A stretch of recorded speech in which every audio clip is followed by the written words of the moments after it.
¿Qué tal? Muy buenos días. Mi nombre es Ana Paula Ordorica y me da muchísimo gusto darles la bienvenida a este evento, Diferencias clave entre las vacunas COVID-19 en México.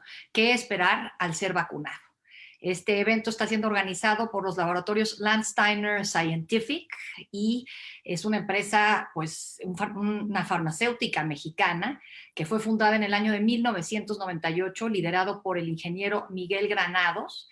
Se especializa en desarrollo, fabricación y comercialización de medicamentos genéricos, biotecnológicos y otros insumos para la salud. Gracias a su centro tecnológico Landsteiner 2 en Toluca, en el Estado de México, la empresa ha realizado inversiones en investigación y desarrollo de tratamientos de alta especialidad en medicina genómica y actualmente en el cannabis medicinal. Ahora, ¿por qué es importante informar sobre las vacunas? De alguna forma vemos que tenemos un exceso de información en estos momentos y hay que saber discernir en esta información qué es lo que tiene un sustento científico y qué es lo que bien conocemos como fake news. Una cosa es fake news en temas políticos, que de por sí era grave, y ahora es la cantidad de fake news que existen en temas pues que tienen que ver con la salud de todos, porque como bien sabemos, en esto del coronavirus, del COVID-19, estamos todos en todo el mundo en el mismo barco, atravesando por esta tormenta tremenda que ha sido la pandemia, que ya llevamos más de un año atravesándola. Para platicar de todo esto, el día de hoy me da muchísimo gusto que nos estén acompañando la doctora Rosa María Wong. Ella es jefa de la Subdivisión de Investigación Clínica en la Facultad de Medicina de la UNAM. Tiene un doctorado en ciencias médicas por la UNAM también y tiene un posgrado por la Universidad de Stanford. Hay que mencionar que tiene 16 premios nacionales por su trabajo en investigación. También nos acompaña el doctor Alejandro Lara. Él es egresado de la Facultad de Medicina de la UNAM. Actualmente es el director médico de Landsteiner Scientific. Tiene más de 30 años de práctica clínica y también ejerce la medicina privada en el Centro de Control de Síntomas del Hospital Ángeles del Pedregal en la Ciudad de México. Muy buenos días a ambos y muy buenos días a todos los que nos acompañan en este evento. A manera de introducción, pues me gustaría comentar algo que publica, por ejemplo, el New York Times el día de hoy.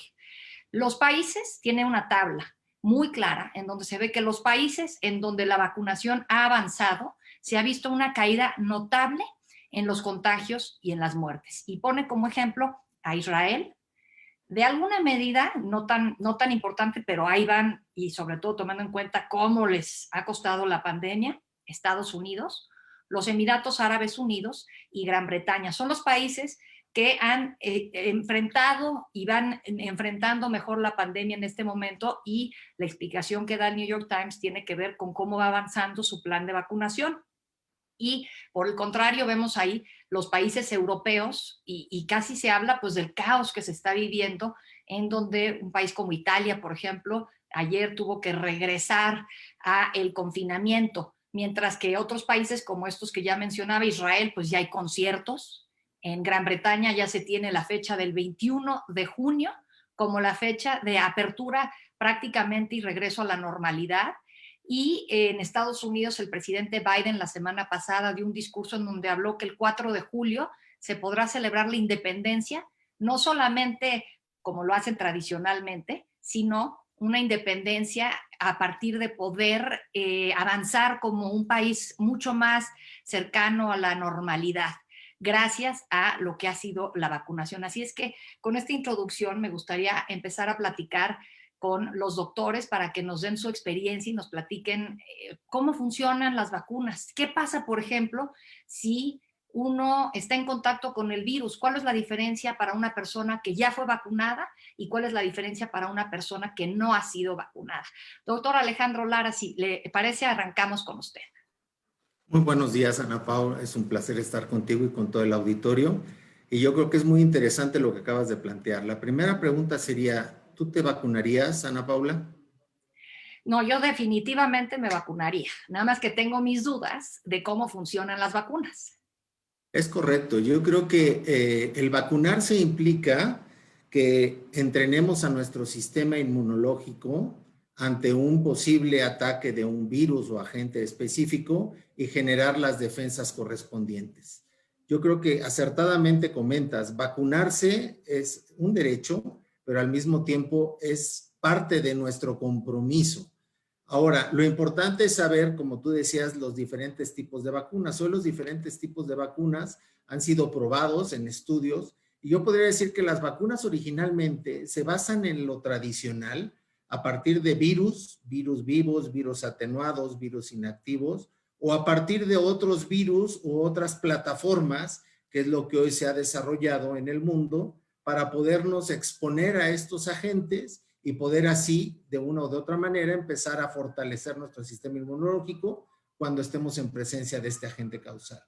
Si hay dos tipos de vacunas grandes, tradicionales y las nuevas que estamos actualmente viendo, me gustaría empezar por las de adenovirus. Si me das la siguiente, podríamos decir definitivamente que estos adenovirus son más de 100 virus diferentes que pueden infestar o atacar tanto animales como al ser vivo. En el caso de los hombres hay más de 50 diferentes tipos de adenovirus y que estos han sido aislados primordialmente del tejido adenoide, de las amígdalas, de las anginas, como reconoce la gran mayoría de la población, a estos sistemas inmunológicos que tenemos. La entrada de nosotros es a través de la nasofaringe y también de la orofaringe, donde ahí se van a colocar los virus y se van a empezar a reproducir.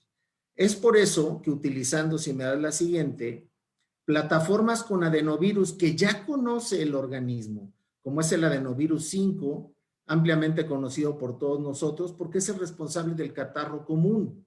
Entonces, este adenovirus ha sido identificado, ha sido aislado, ha sido limitado en su forma de replicarse. ¿Para qué? Para que no produzca enfermedad. Y al mismo tiempo se ha colocado esas espigas o proteínas, o como mencionaba en la diapositiva anterior, partes proteicas del coronavirus, que esencialmente son los que van a ejercitar a nuestro sistema inmunológico para defenderse de ellos. Estos adenovirus, adenovirus 26 en una primera instancia y después el adenovirus 5, son colocados con esta información de las proteínas introducidos a través de la vía intramuscular a nuestro sistema y es captado por estas células dendríticas que la lleva precisamente a replicar esta información que le hemos colocado al individuo para desarrollar las defensas tanto de anticuerpos, conocidas como humorales, como defensas celulares.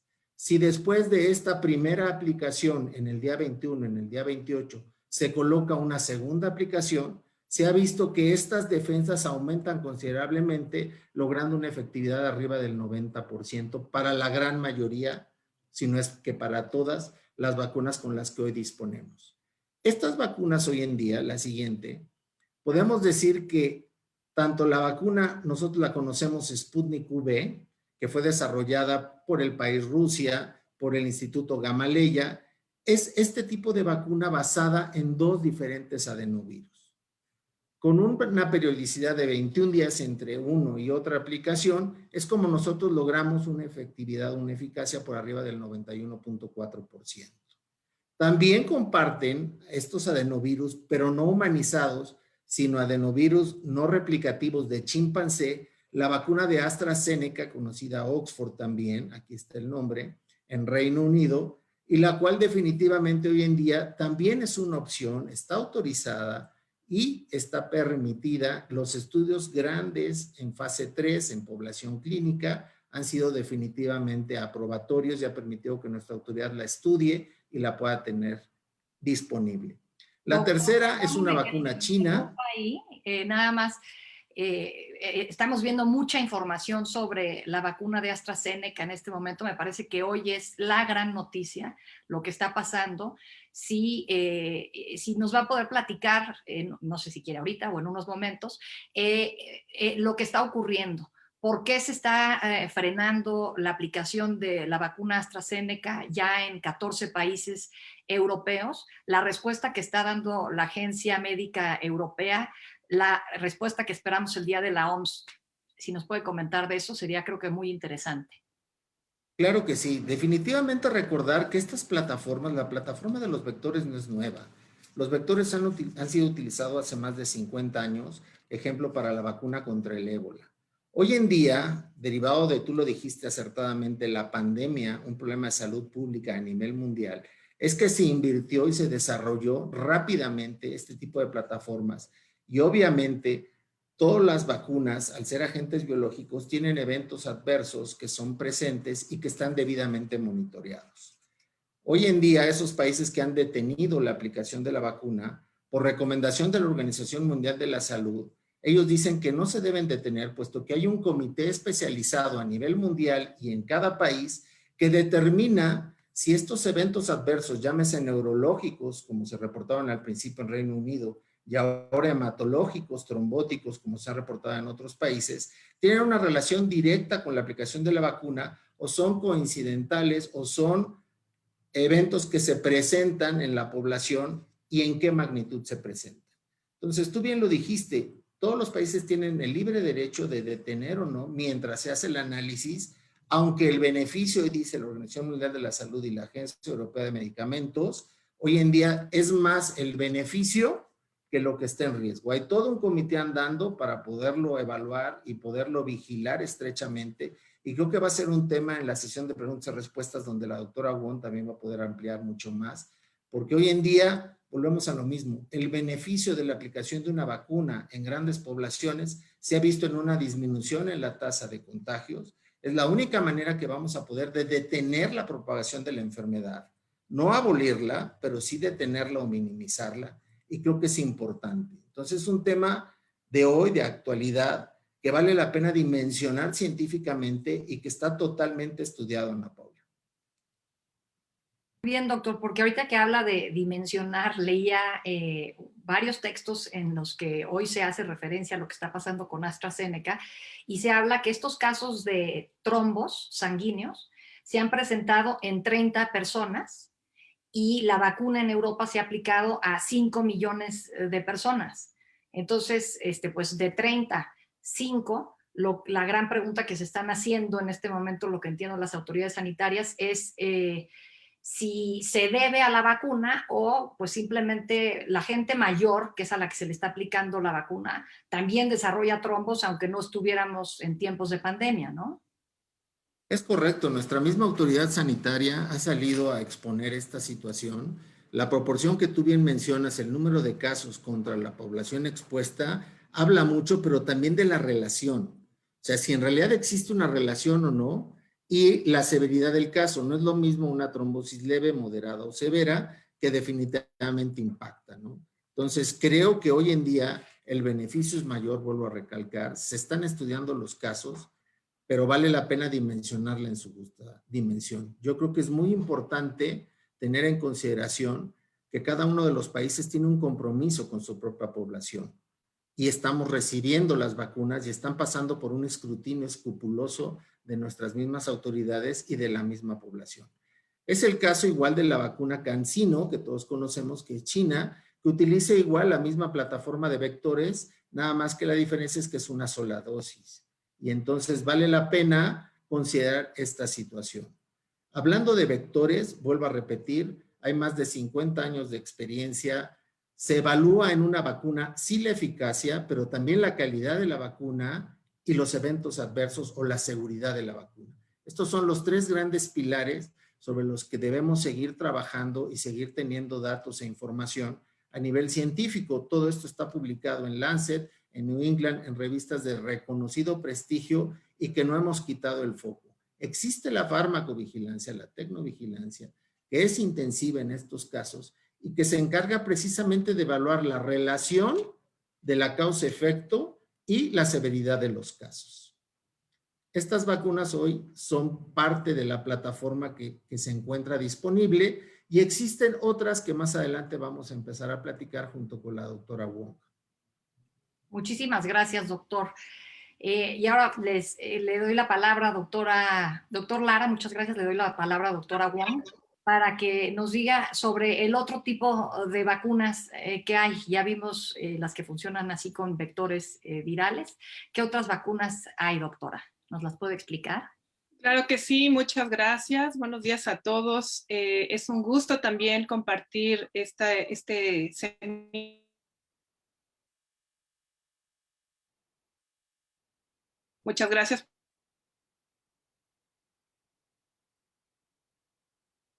Diferentes tipos de vacunas que actúan y yo voy a enfocarme en 3 tipos de vacunas específicamente. Uno es ARN, ¿sí? Estas vacunas, ¿cómo funcionan? El ARN se inyecta dentro del músculo, este ARN entra a la célula, esta se pega al ribosoma y le da la instrucción para producir la proteína S del virus. Este se presenta a las células presentadas de antígeno y entonces se da esta respuesta inmune que ya platicó el doctor Lara. Por un lado tenemos la vacuna que salió primero debido a que terminaron primero los estudios. Esta es la vacuna de Pfizer, el BNT o Pfizer BioNTech, es una vacuna de ARN que necesita estar ultra congelada a menos 70 grados centígrados. Una vez que se reconstituye, se refrigera hasta por 5 días, se ponen 2 dosis y lo que se ha visto con 44,000 personas que estuvieron en la fase 3 es precisamente una muy buena efectividad.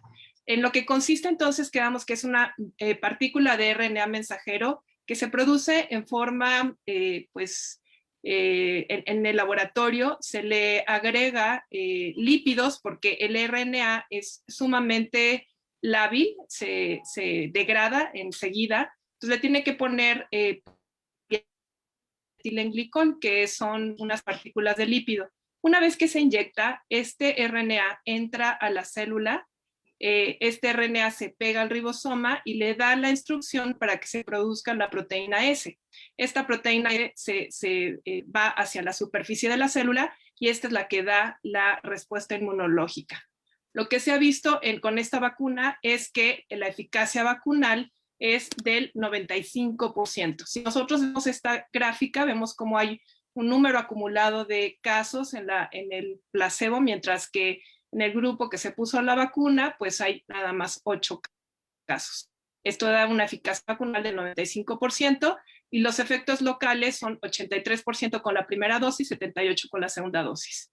Por otro lado, tenemos otra vacuna de RNA, que es la vacuna de Moderna. Esta, a diferencia de la otra, son menos 20 grados centígrados, son 2 dosis también, con 28 días de diferencia. Esta vacuna no la tenemos disponible en México, pero se aplica en Estados Unidos. Los estudios fase 3 fueron 30,000 pacientes con aleatorización 1 a 1 en 99 sitios. Y vean otra vez esta gráfica, cómo tenemos una acumulación de casos de COVID en los que les dieron placebo comparado con los que no les pusieron la vacuna. Y entonces hubo 5 casos en el grupo de la vacuna contra 90 casos en el grupo placebo, lo que da una eficacia vacunal de 94.5% y 100% contra COVID severo, muertes y daño importante. Hubo 0 casos en el grupo vacunal contra 11 casos en el grupo placebo. Algo que ha pues inquietado a mucha gente son estos efectos de alergias severas. Pero ven ustedes cómo después de 9 millones en Estados Unidos de Pfizer, solamente hay 4.7 casos por millón. Y en el caso de Moderna, después de aplicación de 7 millones, solamente hay 2.5 casos por millón. Ahora, vamos a pasar a lo que son las vacunas inactivadas. ¿En qué consiste esta tecnología? Lo que se hace es que se produce el virus, se inactiva, ya no es posible que se vaya a replicar, pero sí hace que se presente todo el virus con las células presentadoras de antígeno y se da la respuesta inmunológica. En este caso tenemos una de las vacunas que se están aplicando actualmente en México, que es la Coronavac o Sinovac. Es una vacuna de virus inactivado, se pone 2 dosis, se almacena entre 2 y 4 grados centígrados y bueno, se han hecho reportes de artículos en revistas de mucho impacto como el Lancet, ¿sí? De fase 1, fase 2. Vemos cómo hay pues algo de efectos adversos. Funciona muy bien en personas mayores de 60 años y los estudios preliminares de eficacia todavía no están publicados, pero varían de país a país. En Turquía ellos reportan una eficacia vacunal del 91%, mientras que en Brasil 50%, pero esto puede ser por las variantes, que en un momento más vamos a platicar de ellas. Pero en México se aprueba el uso de emergencia con una eficacia vacunal del 78%. Y por último, tenemos las vacunas de proteínas. Estas proteínas también se producen en forma sintética, se aplican estas proteínas que son presentadas a estas células y se da la respuesta inmunológica. De estas tenemos a la Novavax, la cual estamos realizando una fase 3 en México y pues tenemos esta vacuna, son partículas, que es la proteína S, y tiene algo que se llama un adyuvante. Se ponen 2 inyecciones con 21 días de diferencia y se almacena entre 4 y 8 grados centígrados. Hay reportes en el New England Journal of Medicine de la fase 1 y la fase 2, donde se ve que se producen niveles altísimos, hasta 7 y 4 veces por arriba de lo que es el plasma convaleciente, y produce una respuesta inmune celular también, que la podemos ver aquí en esta imagen, y los efectos adversos pueden llegar hasta 80% en forma local y sistémica. Ahora, ¿qué tenemos de la fase 3? Tenemos algunos reportes preliminares con 15,000 personas en Inglaterra, en el cual se reporta una eficacia vacunal de 89%. Y bueno, estos son los 3 tipos de vacunas que tenemos, las punteras, las importantes, y bueno, pues estamos abiertos a preguntas. Muchas gracias. Gracias, doctora Wong. Quisiera preguntarles, cuando hablan de eficacia, por ejemplo, se dice que la Pfizer tiene un 92% de eficacia después de la segunda dosis. La de Johnson & Johnson tiene un 66%. La de Moderna tiene un 94%. Ahorita usted nos daba también las eficacias de otras vacunas. ¿Qué significa esto? ¿Quiere decir que es mejor una vacuna que otra? Yo creo que aquí lo importante es hacer énfasis en que probablemente estas vacunas no eviten el contagio y la transmisión. Lo que nos está evitando es tener la enfermedad y tener la enfermedad grave. Si ustedes se fijan en la mayoría de las vacunas, lo que se evita es la infección grave y sobre todo los casos de muerte y casos graves. Lo que no sabemos con las vacunas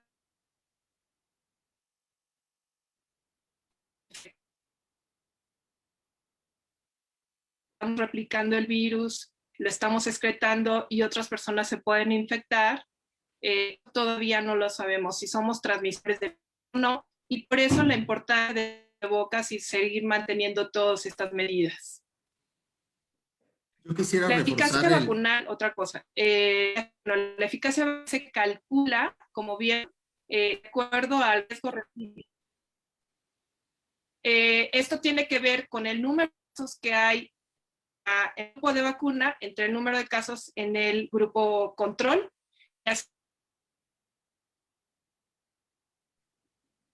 Doctora Wong, está fallando un poco el audio, entonces voy a pasarle la palabra al doctor Lara, que quería complementar esta respuesta. Doctor, a ver si nos puede ayudar.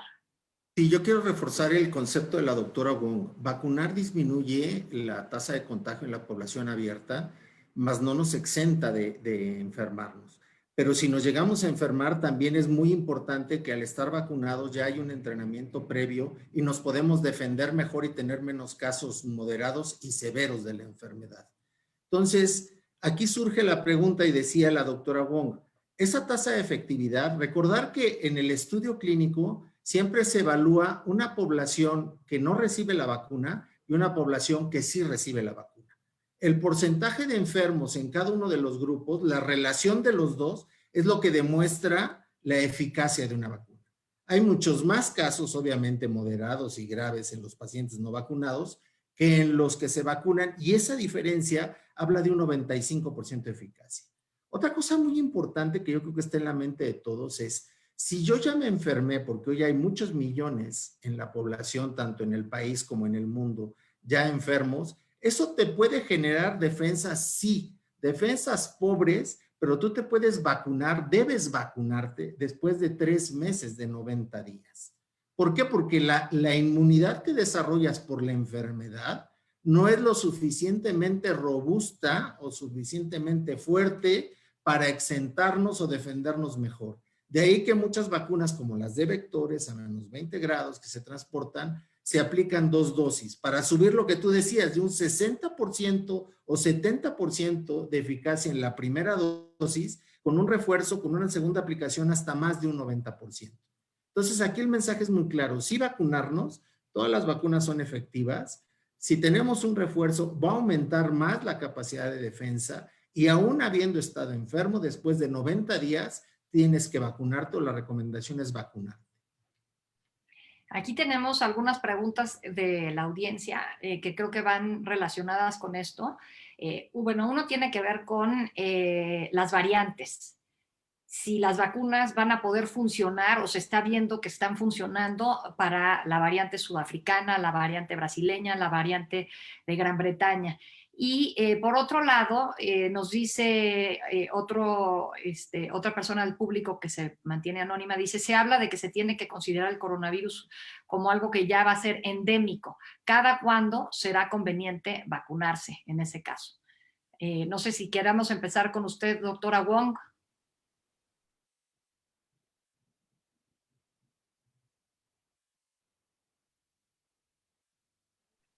Creo que seguimos con el problema de audio con la doctora Wong. Entonces vamos con usted de regreso, doctor Lara.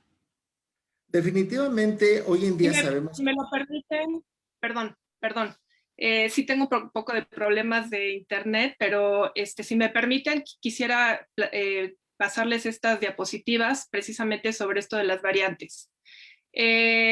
Mientras que se estuvo haciendo el estudio de Novavax, el estudio de proteínas, lo que se observó es que más o menos la mitad de los que estuvieron siendo reclutados tenían esta nueva variante de Inglaterra, ¿sí? La B1.1.7.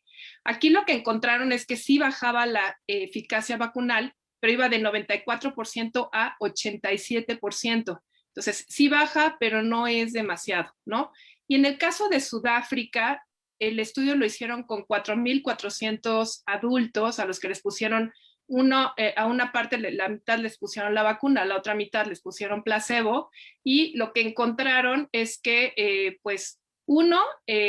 no hay inmunidad previa, o sea, todos los que ya se habían infectado antes se volvieron a infectar en la misma proporción que los que no se habían infectado. Entonces, la inmunidad por infección previa no previene con esta variante sudafricana. Y también la mayoría de los pacientes que estuvieron en este estudio, casi todos tenían ya esta variante sudafricana, que fue la prevalente. Y aquí lo que encontraron fue un 49%. Si ustedes recuerdan, en Inglaterra fue de 89%, aquí en Sudáfrica baja a un 49%. Y en el caso de otras vacunas, por ejemplo, la vacuna de AstraZeneca, lo que se encontró es que hubo 19 casos de COVID en 748 que recibieron la vacuna y 20 casos de COVID en 714 que recibieron placebo. Esto da una eficacia vacunal de 10%. Entonces, para el caso específico de la variante sudafricana, la vacuna de AstraZeneca no fue efectiva. En el caso de Johnson y Johnson, si ustedes recuerdan, bueno, esto no la presentamos, pero esta es otra vacuna de adenovirus 26, que se pone solamente una dosis. La eficacia vacunal en este caso fue de 57%. Realmente no fue tan baja porque lo que está reportando es 67%, y la vacuna de Novavax 50% de eficacia vacunal. Moderna y Pfizer también reportan disminución de la eficacia vacunal con esta variante sudafricana específicamente. Y bueno, en el caso de la vacuna, bueno, de la variante brasileña, que es la P1, hasta ahorita no han reportado que haya alteraciones con las vacunas, pero lo que sí reportan es, por ejemplo, en el área de Manaus. Cuando ellos vieron en esta ciudad brasileña, buscaron cuál era la seroprevalencia en la primera mitad del año pasado y tenían 75% de seropositividad. Pero de septiembre a diciembre empezaron a tener muchísimos casos nuevamente. Entonces, lo que vieron es que la inmunidad previa no protege contra esta nueva variante P1, ¿sí? Porque nuevamente toda la gente que tenía anticuerpos no se volvieron, o sea, tuvieron otra vez el COVID. Entonces, este último ejemplo se los pongo pues para que vean que a pesar de que tengamos anticuerpos contra las variantes o contra el coronavirus que originalmente nos dio la enfermedad, hay capacidad del virus de estar mutando constantemente y escapar a estos anticuerpos, como es el caso de la variante sudafricana y como el caso de la variante brasileña. Esta es la explicación por la cual las vacunas están prácticamente en un proceso continuo de elaboración y de una manera continua la aplicación de las mismas, ya sea anual o máximo año y medio, tendrán que ser repetitivas. Desafortunadamente, esta enfermedad no está ajena ni acotada a un año, probablemente 2, 3, 5 años, y hay los menos optimistas que hablan de una década donde estaremos prácticamente en un proceso de inmunización continua. Pero la buena noticia, y eso la doctora Wong también lo sabe, es que el mismo antecedente teníamos con la influenza hace algunos años, donde tuvimos una epidemia, y gracias a la vacunación repetitiva, año con año, es que hemos logrado ciertas tasas que la doctora les puede compartir. Sí, de hecho, ya anunciaron los mismos fabricantes de actualizando las vacunas de acuerdo a las variantes, ¿no? Específicamente Pfizer y Moderna están reformulando sus vacunas precisamente para tener anticuerpos en contra de estas nuevas variantes. Entonces, ¿qué es un virus que probablemente llegó para ser endémico? Puede ser, sobre todo por esta capacidad que está teniendo el virus de poder mutar y de adaptarse y aumentar la infectividad del virus, y el hecho de tener estas nuevas variantes en algunas ocasiones disminuya y deje de ser tan eficaz. Muchísimas gracias, doctora. Ahora, nos hacen aquí otras preguntas del público. Dice, ¿una persona vacunada puede contagiar? Si me vacuno, ¿debo seguir usando protección? Esto lo pregunta Fernando Larios. Yo creo que es muy importante, Ana Pau, si tú me preguntas, ¿la vacuna nos va a proteger? Sí, pero eso no implica regresar a una normalidad como la conocemos. Existen diferentes lineamientos, tanto locales de gobiernos estatales, como el gobierno de la Ciudad de México, como de la República, como de los países, donde esta nueva normalidad se va a regir en función, en México, de un semáforo epidemiológico, que en función de los casos graves o de la ocupación de camas, va a limitar el acceso o el tránsito en un 30 o en un 60%, dependiendo del color donde estemos. Llegaron las medidas de contención, la sana distancia, el estornudo de etiqueta, el uso de cubrebocas en lugares públicos, llegaron para quedarse. Esa es la nueva normalidad, donde yo tengo que hacer conciencia que aún estando vacunado, tengo que protegerme a mí mismo y proteger a los demás. Estos lineamientos están muy claramente establecidos. Yo creo que lo más importante aquí es seguir guardando las medidas, que así como llegó el virus y va a estar un tiempo cohabitando con nosotros, estas medidas tendrán que ser de la rutina y del uso diario. Sana distancia, uso de cubrebocas en lugares públicos. Afortunadamente, el contacto físico tan latino de nosotros tendrá que ser restringido. ¿Por qué? Porque aunque el lavado de manos, el uso de gel continuo, el contacto estrecho o el tacto implica una contaminación de persona a persona. Entonces, yo creo que estos lineamientos hoy en día marcan lo que se considera la nueva normalidad. Yo quisiera agregar a esto, Ana Pau, que como ustedes observaron en estas gráficas que yo les pasé, en los grupos de vacunas sí había casos. En el caso de Pfizer había 8, en el caso de Moderna también había casos. Entonces, ¿qué quiere decir eso? El hecho de que tengan la vacuna disminuye el riesgo, pero no lo evita al 100%, y sobre todo no sabemos si nos infectamos, podemos tener la infección asintomática o muy leve, pero podemos contagiar a los demás. Entonces, eso es algo que todavía no sabemos si las vacunas tienen un efecto o no en la transmisión, pero por esta probabilidad potencial de infección, y es muy importante seguir con estos lineamientos que ya describió el doctor Lara. En el caso concreto, Ana Pau, y quiero no dejarlo pasar, de la vacuna de vectores, hablando de la vacuna de Sputnik V, son más de 40,000 sujetos los que se evaluaron estrechamente en Rusia y fuera de Rusia y en países latinoamericanos también, donde demostró de una o de otra manera la seguridad. Todos los biológicos tienen eventos adversos locales, dolor en la aplicación, fiebre, enrojecimiento, y eventos adversos sistémicos.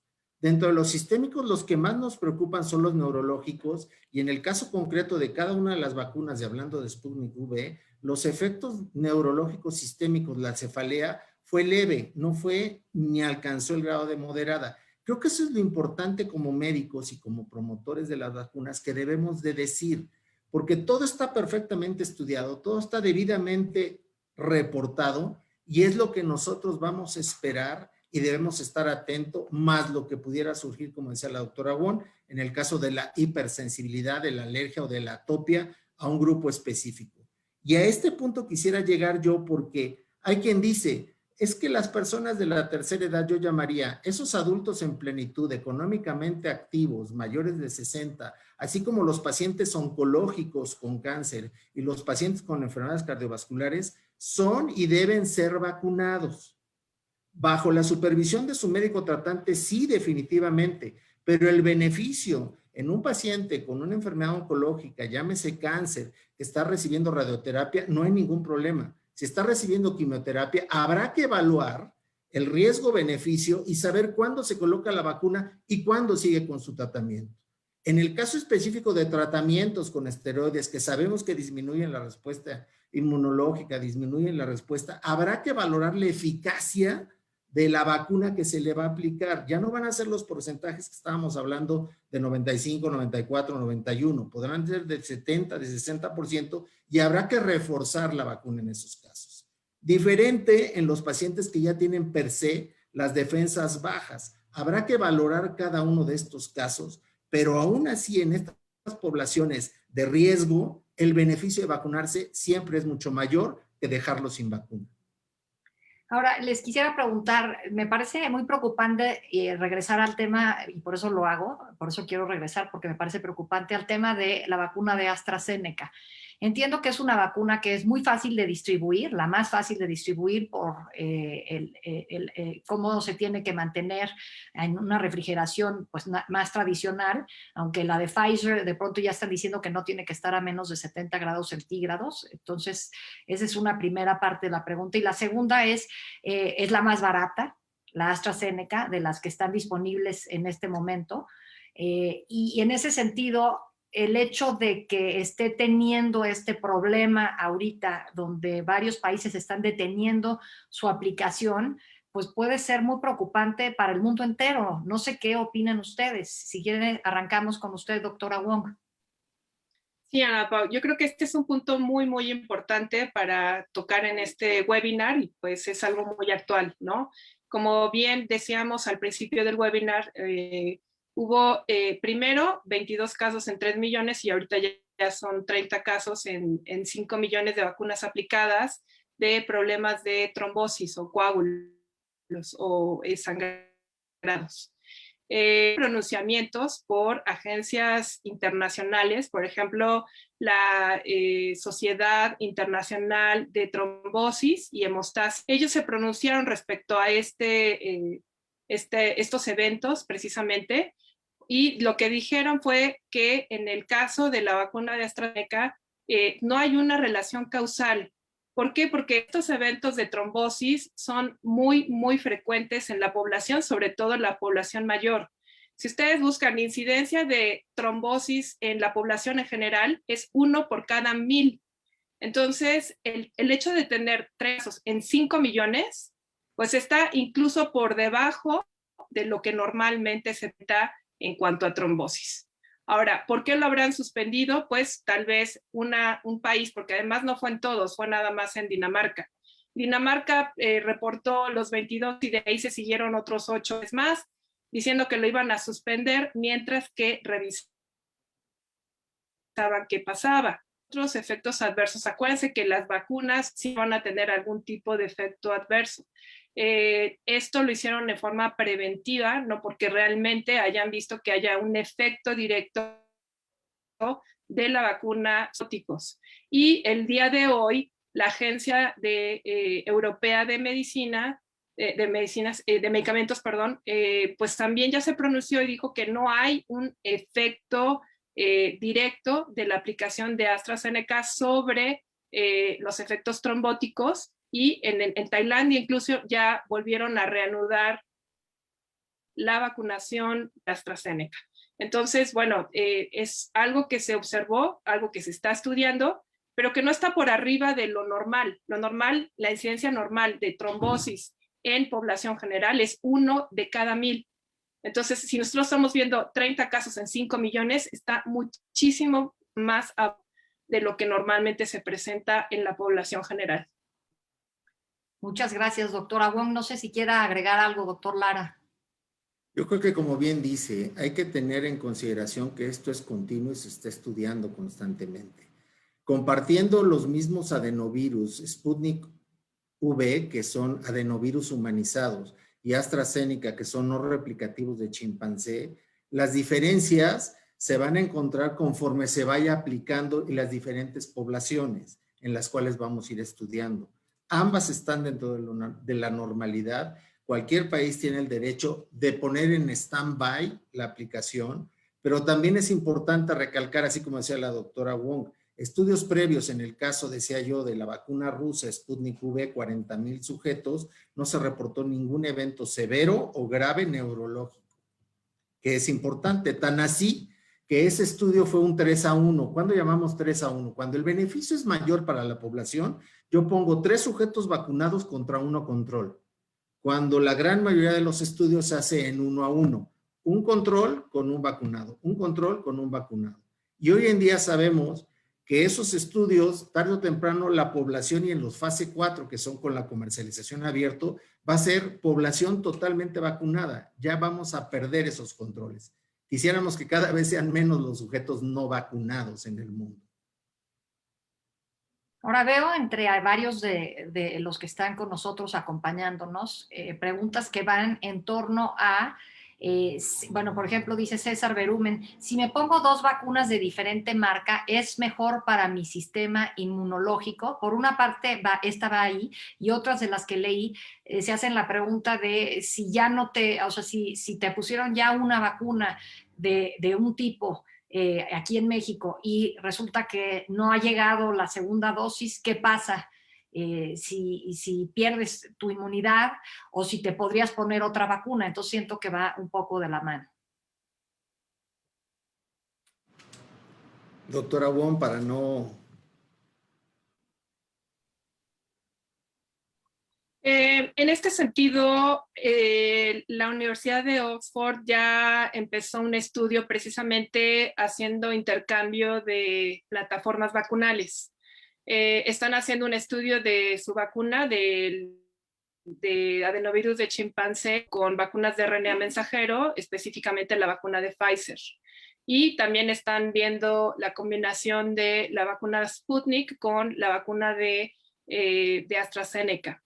De que existe un beneficio potencial, bueno, pues puede ser que sí, pero lo que está estudiado y lo que está escrito, lo que está confirmado que funciona es utilizar siempre la misma vacuna. ¿Por qué? Porque tienen diferentes plataformas, diferentes mecanismos de acción, y entonces en el momento actual no se recomienda. Probablemente en un futuro sí, pero ahorita no. Se están como buscando diferentes pues plataformas vacunales y opciones de vacunas que pudieran hacer un refuerzo importante en este caso. Pero lo que se recomienda es que se utilice siempre la misma vacuna, ¿sí? Sí, utilizaron. Y otro punto importante también es, por ejemplo, con la vacuna de AstraZeneca. Lo que reportaron últimamente en una revista de alto impacto también es que si se alarga el tiempo, porque cuando se ponía con 28 días de diferencia, la efectividad vacunal podía ser como del 60%, pero si se alarga hasta 12 semanas, que son 3 meses después el refuerzo, entonces la eficacia vacunal es de 80%. Entonces, en ese sentido, el mismo Comité Técnico Asesor de la Secretaría de Salud dieron una recomendación técnica al respecto de esta vacuna y decían que se debe de aplicar entre 8 y 12 semanas después de la primera dosis. Entonces, en ese sentido, pues si no les aplican en el momento, o más bien lo ideal es que se lo apliquen 3 meses después. Ahora, hacer combinaciones de vacunas, que hay un beneficio potencial, puede ser, en teoría, pero no lo sabemos. No está probado y no está recomendado tampoco actualmente. Yo nada más Voy a agregar agregaría, una pregunta, doctor, para ver si usted quiere complementar esto, pero también responder esta otra. Dice, dice Ivonne, ¿qué estudios existen sobre pacientes que ya tuvieron COVID-19 y se vacunan después de varios meses? Ella hace la pregunta concreta con CoronaVac. Hay efectos adversos, pero quizás valdría la pena ampliarlo a quien ya tuvo COVID y luego se vacuna. definitivamente la opción, como decía yo al principio, después de 90 días es vacunarse. Más hablando de CoronaVac, que es una vacuna base virus inactivo. Prácticamente estamos exponiendo al individuo en la enfermedad al virus normal y en la vacuna al virus inactivado. Creo que definitivamente la tasa de efectividad y el tiempo de protección va a ser mucho mayor. La respuesta es sí, hay que vacunarse. Yo le agregaría al comentario de la doctora Wong que hoy en día, así como ella dijo que existen estudios en Reino Unido donde se están comparando la aplicación, ejemplo, de la vacuna de Astra con la vacuna de Sputnik, la vacuna de Astra con la vacuna de Pfizer, definitivamente, Ana Pau, tú decías, no es que perdamos la inmunidad. Si son 2 dosis, la inmunidad, la eficacia va a ser mucho menor, 60-70%, que si tienes las 2 aplicaciones, 90%. Que no se pierda en el tiempo, no. Existe, como dijo la doctora Juan, un periodo, una ventana. No es que si no me vacuno en el día 21 va a dejar de tener efecto. No, definitivamente no. Lo que puede acortar es el periodo en el cual yo estoy protegido. Pero definitivamente hay que hacerlo. Creo que hay poblaciones especiales, y con eso termino mi comentario, como son las mujeres embarazadas, como son los niños, porque recordar que todas estas vacunas que están autorizadas, excepto la de Pfizer, que es 16 y más, los demás son 18 años y mayores. No se corrieron estudios en población pediátrica, hoy sí están empezando a correrse, porque también son una población de riesgo y que está expuesta a. Entonces, estas 2 poblaciones en breve vamos a tener resultados y podremos entonces ahora sí normar la conducta en función de esos estudios clínicos previos. Qué bueno que menciona eso, doctor. Tenemos varias preguntas también hablando de vacunar a los menores de edad. A los menores, en este caso, pues sería de 16 años, porque Pfizer es de 16 para arriba y el resto de las vacunas de 18 para arriba. Y en ese sentido, preguntarle, doctora Wong, lo que estamos tratando de hacer con las vacunas es lograr inmunidad de rebaño, que la gente tenga inmunidad lo suficiente para que todos estemos pues sintiéndonos más seguros de que no se siga propagando el virus como lo ha estado haciendo hasta el momento. Si no vacunan a la población menor de edad en México, o hasta que esto no empiece a ocurrir, ¿podremos llegar a la inmunidad de rebaño? Sería mi pregunta.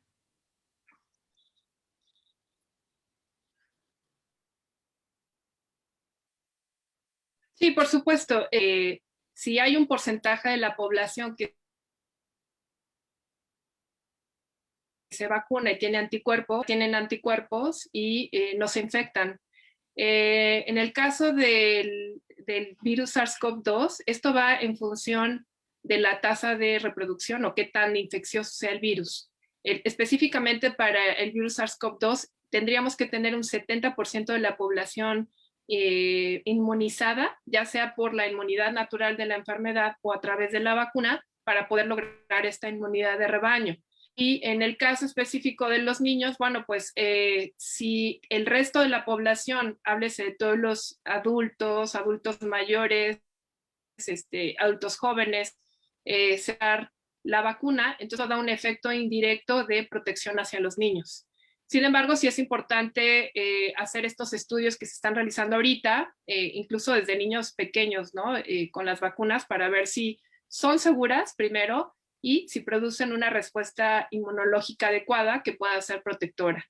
Entonces, vamos hacia allá, tampoco es que se dejen de vacunar, pero ahorita nuestro blanco principal son los adultos y sobre todo los adultos mayores, porque ahí es donde vemos la mayor mortalidad. ¿no? Ahí es donde se ve el mayor efecto. Y bueno, no sé si les puedo pasar esta gráfica en la que ustedes pueden observar qué es lo que pasa cuando se aplica la vacuna. Ana Paula ya estaba diciendo algo acerca de esto, pero justamente esto es con 25% de la población, 60% de realización en mayores de 60 años. Esto es en Israel, cuando llevaban 25% de inmunizada. Y después, cuando ya tenían 84% de la población mayor de 70 años y 10% en menores de 50 años, bajó esta relación de pacientes intubados hasta 67%. Y en el caso de Inglaterra, vemos la mortalidad en mayores de 80, que es esta línea roja, bajó 62% en estas personas mayores de 80 años. Entonces, vean cómo el efecto de la vacunación sí es muy importante, sobre todo estos grupos de riesgo,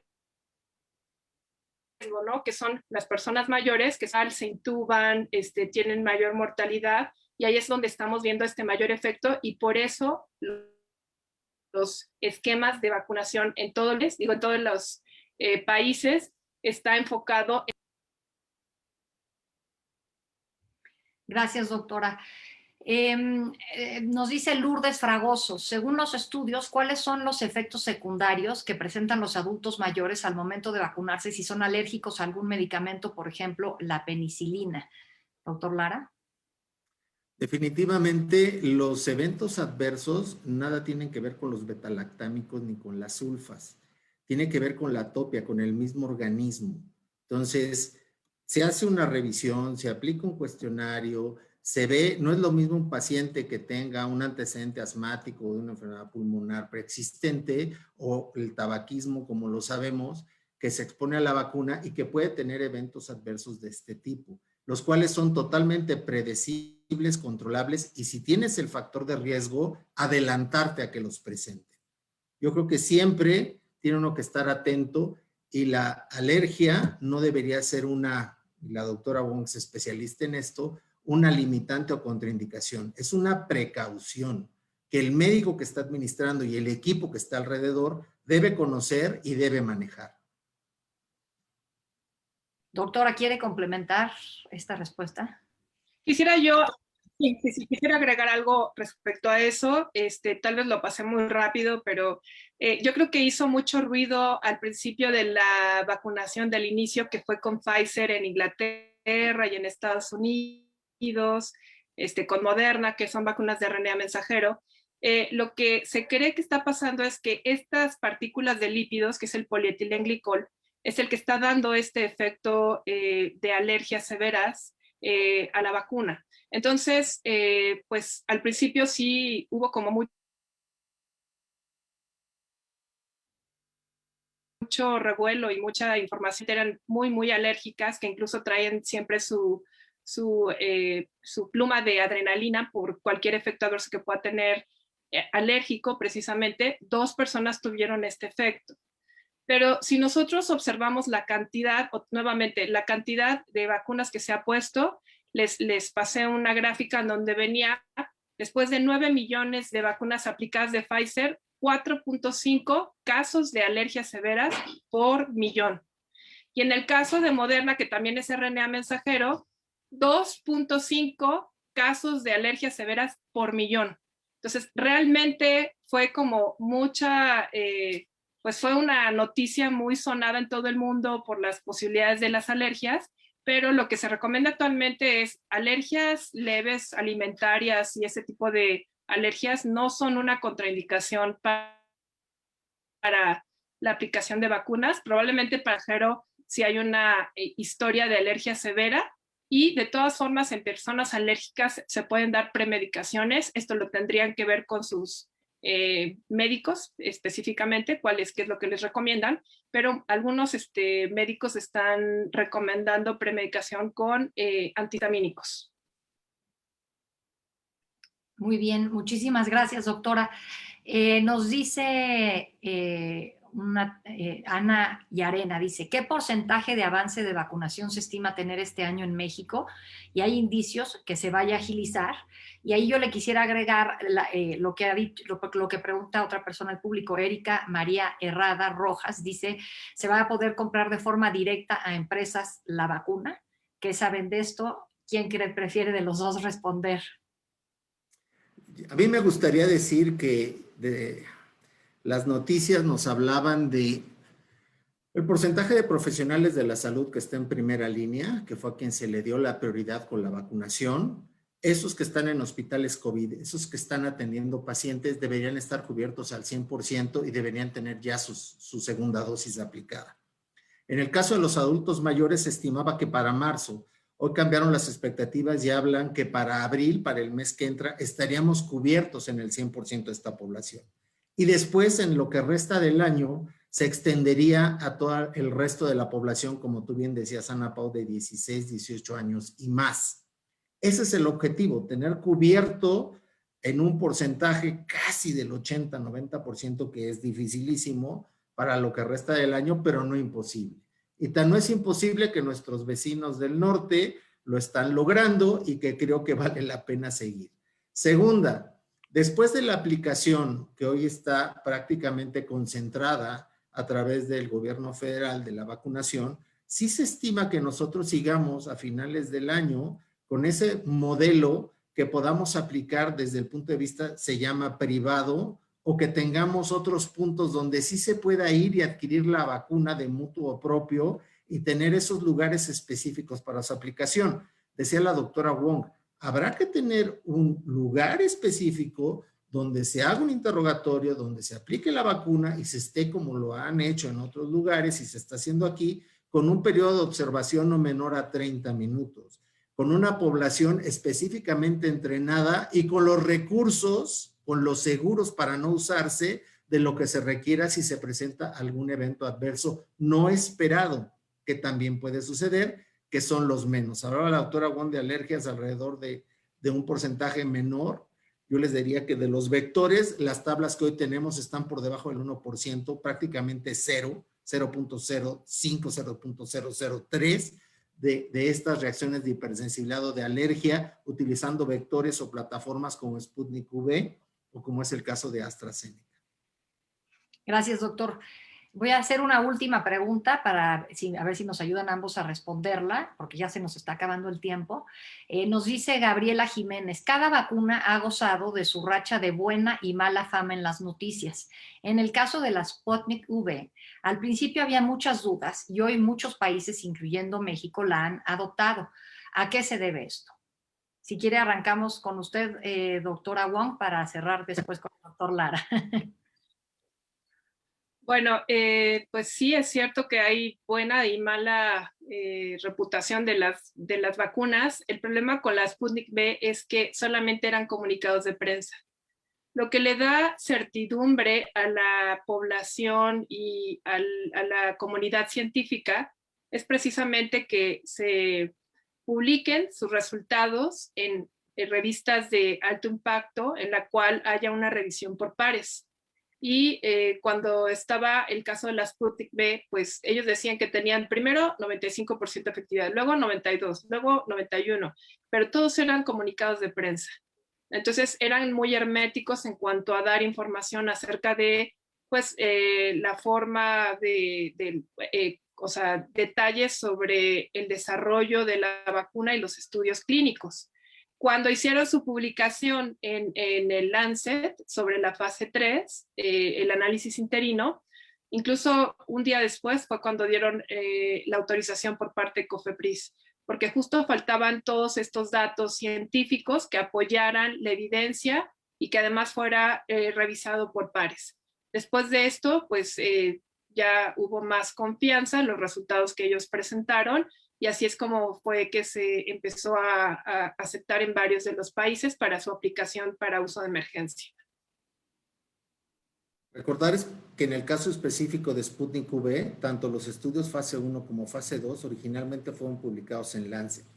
Generó muchas dudas, sí. Se empezó a correr desde el segundo semestre del año pasado el fase 3, mismo que tuvo un corte intermedio y fueron, como dice la doctora, publicados en medios de comunicación, pero que también fueron publicados al final, y creo que eso fue lo que dio certidumbre. México fue uno de los primeros países el año pasado en levantar la mano y decir, nos interesa ese tipo de vacuna, está estudiada, quizá por ser Rusia desconocemos, pero no es que tenga un mal antecedente y no es que no cumpla con el rigor científico, tan así que por eso se publicó, como bien decía en Lancet la doctora, y que bueno, se nos adelantó Argentina, se nos adelantó Venezuela, Brasil y México hoy en día, gracias a Dios, se suma a este, pues no es un voto de confianza, a esta certidumbre científica de una vacuna como es Sputnik V, base adenovirus, 2 dosis, y que definitivamente ha mostrado eficacia, calidad, y que los eventos adversos están debidamente estipulados y publicados